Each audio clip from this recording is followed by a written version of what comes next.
એક ગામની માલિકો એક બાપ નાની એવી નોકરી કરતો હતો અને નોકરીમાં અહીંયા કઈક શેઠિયારે થોડીક માથાકૂટ થઈને આખો દી આનો દી ખરાબ ઉગેલો અને હાજે ટેન્શનમાં ઘરે આવ્યો.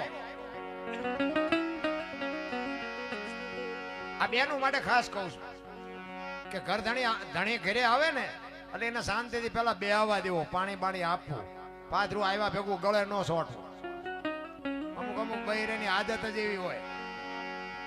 ઈ બાપ આમ ડેલીમાં ગયો ને તરત જ ઓલા બેને ગળે સોંટ્યા. ઈ કે ઓલા રીંગણા મગાવ્યા લાવ્યા કે ન લાવ્યા?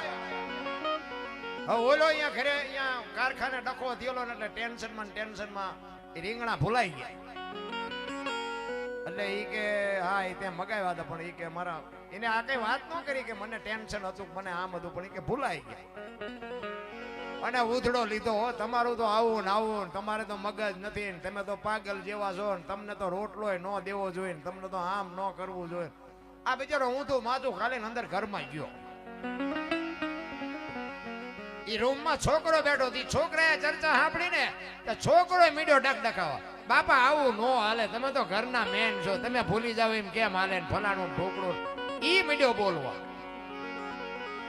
અને આગળના રૂમમાં ગયો ને તો બાજુના એક રૂમમાં એની દીકરી બેઠી હતી, ફોનમાં કોકની હારે વાત કરતી હતી. ઈ ફોનમાં વાત કરતી હતી ને દીકરી વાત શું કરતી હતી કે બસ બધી શાંતિ છે પણ મને એક કે છોકરો જો મારા બાપ જેવો ન મળે ને તો સારું, બસ મને કોઈક છોકરો વ્યવસ્થિત મળી જાય ને. અને આ શબ્દો બાપુજા દીકરીના બાપે સાંભળ્યા ને બાકી ભાંગીને ભૂકો થઈ ગયો. હો બાપ અંદરથી તૂટી ગયો. અહીંયા માલિક અરે બાજો ને તોય નહોતો મોળો પડ્યો, બૈરાએ કીધું તોય ન મોળો પડ્યો, દીકરાએ કીધું તોય ન મોળો પડ્યો. પણ દીકરીના શબ્દો જ્યાં સાંભળ્યા ને કે મારા બાપ જેવો મને ધણી ન મળે ને તો સારું, મારા બાપ તો નકરા ભૂલકણા છે, આટલી વાત સાંભળીને બાપ ધ્રુજી ગયો. પોતાના રૂમમાં વયો ગયો.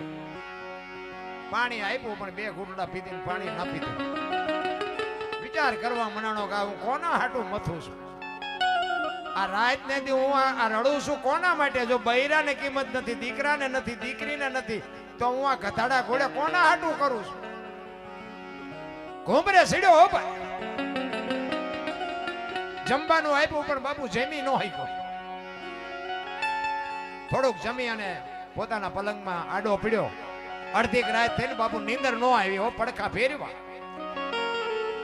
અને એને મનોમન નક્કી કરી લીધું કે હવે આ ઘરને મારી જરૂર નથી. બાપુ વિચાર કરજો, આ એક જીવનમાં ઉતારવા જેવી વાત છે. કોઈ કોઈને બાપુ જીવાડી નથી દેતો ને કોઈ કોઈને મારતું નથી, પણ સમજીને હાલજો. મારો કહેવાનો મિનિંગ ઈ છે, બાપુ અંદરથી બહારથી તૂટી ગયો. ઈ કે હવે આ ઘરને જરૂર નથી, મારા દીકરી દીકરાને બાપની જરૂર નથી, મારા બૈરાને ધણીની જરૂર નથી. હવે મારે અહીંથી જગ્યા કરી દેવી જોઈએ, મારે અહીં રહેવાય નહીં. અડધીક રાતે ઉભો થઈ અને બાપુ ચિઠ્ઠી લખ્યો કે મારે વહેલું વયું જવાની જરૂર હતી પણ મને નહોતી ખબર. મને એવું હતું કે હું તમારા માટે મથું છું, પણ આજ મને ખબર પડી કે તમારે મારી જરૂર નથી. અને ખરેખર અત્યાર સુધી તમે મારી ખૂબ સેવા કરી, મને ટાઈમે રોટલા દીધા, મારા કપડાં ધોયા, મારા વાસણ સાફ કર્યા, પણ અત્યાર સુધીમાં દીકરાની, દીકરીની કે પત્નીની આગળ મારી કાંઈ પણ ભૂલ થઈ હોય તો મને માફ કરજો અને મને ગોતવાની કોશિશ ન કરતા. હવે હું આ દુનિયા આવડી મોટી પડી છે ને, અહીંયા કૂતરા ઘોડે હું મારું પેટ ગમે અહીંયા ભરીશ ને, જેથી પેટ નહીં ભરાય તેથી ફોડી નાખીશ, પણ હવે આનપા નહીં જોવું, મને ગોતતા નહીં. તમે વિચાર કરજો, પોતાનું ઘર, પોતાનું બૈરું, પોતાના સંતાનને છોડીને માળો વીખી માળો મૂકીને જાય ગયો છે, તેના હાથમાં હું થયો છે. કોઈનો માળો બાપુ વીખવા હાટું તેને મહેનત ન કરતા. શબ્દ હાર હે, શબ્દ પાર હે, શબ્દ કો હાથ ન પાવ, એક શબ્દ એ ઔષધિ ને એક શબ્દ એ ઘાવ. એક શબ્દમાં બાપુ અડધી બીમારી વહી જાય અને એક શબ્દમાં બાપુ ધીંગાણું થઈ જાય, કોઈ ભડાકે થઈ દે. એક જ શબ્દ, બે શબ્દની તાકાત કેટલી! આ હું એક બોલું છું ને તમે બધા સાંભળો છો, આ શબ્દની તાકાત છે. મેં તમને પૈસા નથી આપ્યા, શબ્દની તાકાત હોય. એક શબ્દ બાપુ માણસને ઉભો કરી દે અને એક શબ્દ આ દુનિયામાં ભાંગીને ભૂકો કરી નાખે.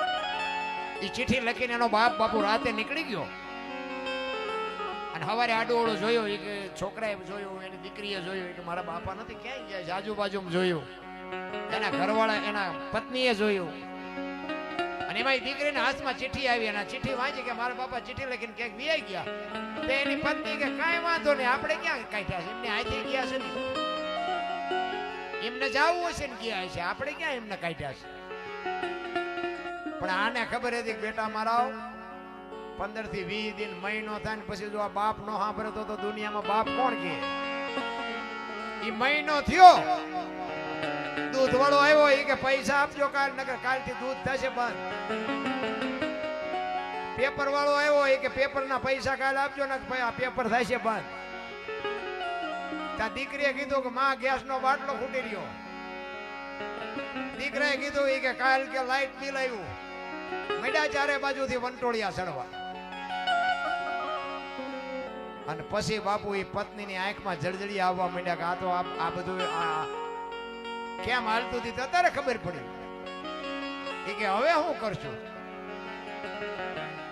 બાપુ, આ એક જ શબ્દ તમારો આ માળો આવડો મોટો હોય ને બાપુ, એક જ શબ્દમાં વિખાઈ જાય અને એક જ શબ્દમાં બાપુ માળો ભેગો થઈ જાય. હું તો એમ કહું, કુટુંબ પરિવારમાં એકતા રાખો, વ્યસનથી આગાર્યો અને મા બાપની સેવા કરો, બીજું કાંઈ કરવાની જરૂર નથી.